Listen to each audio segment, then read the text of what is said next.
Okay, I wanted to make a quick summary video of what it took to get the bed off before I get into all the videos about the fuel system and what it is for that.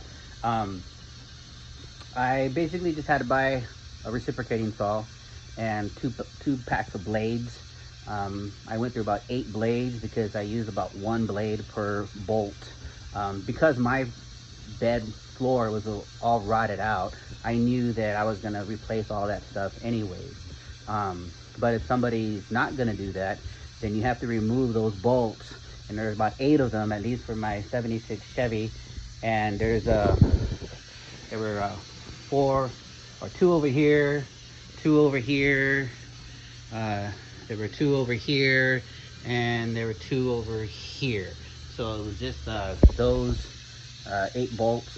And you need a long socket to get, if you go underneath the bottom of it, because the nut is, the socket's longer than my fingers, and then the nut's, way up here. If you need a socket that can reach all the way up there.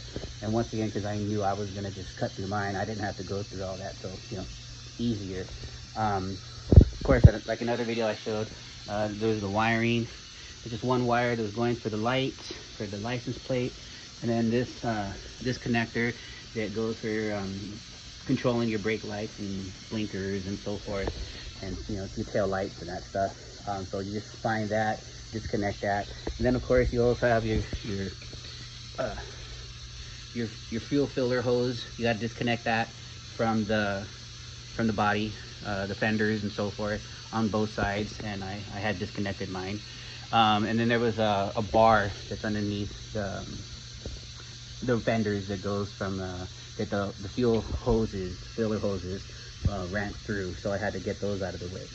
But that's really all you have to find: the 8 bolts, the light for the license, the wire for the license plate, the cable for all the lights, and get your fuel filler hoses. There's only 3 screws that held this whole thing in. Take those off and make sure you secure those.